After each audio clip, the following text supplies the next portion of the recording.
Saudara-saudari yang terkasih dalam Kristus, selamat pagi, berkah dalam. Selamat pagi, berkah dalam. Hari ini kita merayakan Hari Raya Kabar Sukacita. Sebuah momen yang luar biasa dalam sejarah keselamatan umat manusia. Saat malaikat Gabriel diutus oleh Allah untuk membawa kabar gembira kepada Santa Maria. Injil yang kita dengarkan hari ini, yang baru saja kita dengarkan, diambil dari Injil Lukas. Di situ mengisahkan bagaimana Allah menyatakan panggilan istimewa Bunda Maria. Peran uniknya dalam rencana keselamatan manusia, yaitu apa? Yaitu menjadi ibu atau menjadi bunda Sang Mesias. Lalu siapakah Mesias yang dinubuatkan itu? Bagi bangsa Israel, bagi orang-orang Yahudi, Mesias adalah seorang keturunan Daud, seorang raja yang akan menduduki tahta Daud dan dipercaya atau diharapkan membawa pemulihan bagi umat Allah, bagi bangsa Israel. Namun rupanya kabar yang disampaikan malaikat Gabriel jauh melampaui harapan ini. Maria diberitahukan bahwa anak yang dikandungnya bukan hanya Mesias keturunan Raja Daud, tetapi juga disebut tadi adalah Putra Allah yang Maha Tinggi, anak Allah sendiri. Dan Maria dipilih untuk menjadi bunda Sang Ilahi bukan melalui cara-cara manusiawi, tetapi melalui karya mukjizat Roh Kudus. Karena Maria mengandung bukan dari manusia, tetapi melalui kuasa Roh Kudus. Dan ini menggenapi apa yang dinubuatkan oleh Nabi Yesaya dalam Perjanjian Lama, yang tadi kita dengarkan dalam bacaan pertama, bahwa dikatakan oleh Nabi Yesaya, seorang perawan akan melahirkan Immanuel, Allah beserta kita. Dalam hal ini Nabi Yesaya menyampaikan nubuatnya ini lebih dari 700 tahun sebelum peristiwa kabar sukacita Maria ini.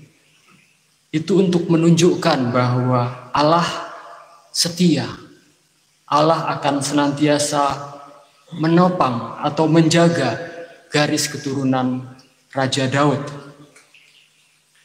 Kita akan merenungkan terutama perbincangan antara malaikat Gabriel dengan Bunda Maria dalam Injil hari ini. Setidaknya ada beberapa poin yang bisa kita renungkan.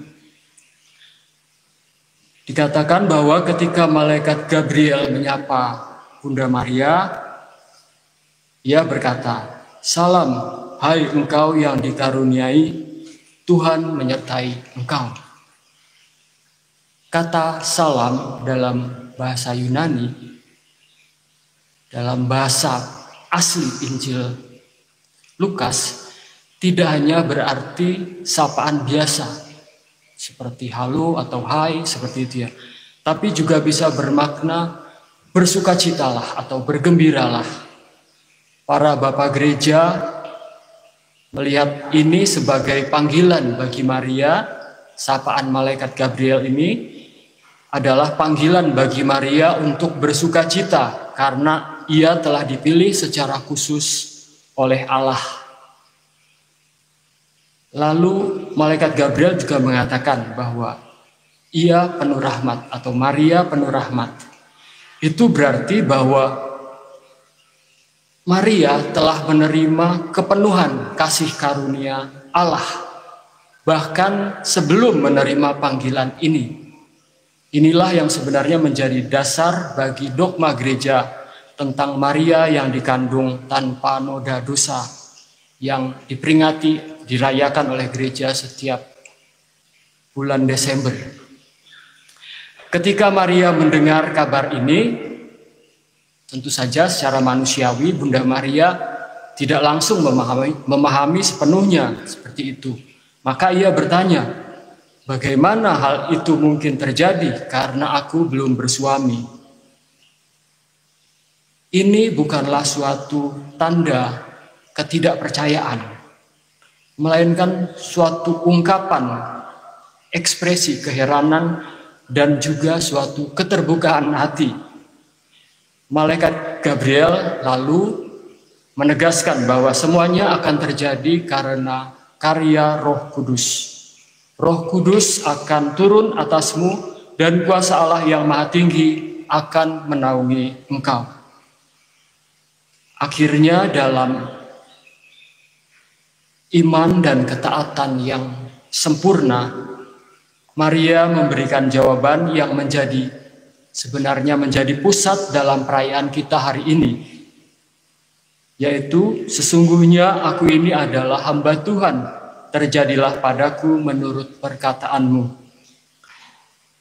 Jawaban ini bukan sekadar penerimaan pasif, tetapi suatu penerimaan penuh sukacita.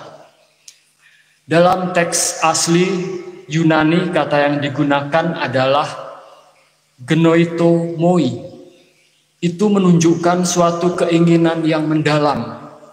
Maria tidak hanya sekadar menerima kehendak Allah, tetapi bahkan dikatakan ia mendambakan agar kehendak itu terjadi dalam hidupnya. Maria memberikan fiat-Nya, yaitu ya yang total dan tanpa syarat kepada rencana keselamatan Allah. Dan itulah yang membawa keselamatan bagi kita semua umat manusia. Saudara-saudari terkasih, hari ini gereja mengundang kita untuk meneladan Bunda Maria dalam menanggapi panggilan Allah. Setiap dari kita juga dipanggil untuk berperan dalam rencana keselamatan Tuhan, meskipun mungkin dalam bentuk yang berbeda-beda. Kita harus percaya bahwa Allah tidak hanya memberikan tugas, tetapi juga rahmat yang cukup. Rahmat yang cukup untuk melaksanakan tugas dari Tuhan itu. Seperti Bunda Maria, kita pun diajak untuk berkata, ya Tuhan, terjadilah padaku menurut kehendak-Mu, bukan dengan keraguan atau apalagi dengan keterpaksaan, melainkan dengan hati yang bersukacita dan penuh iman.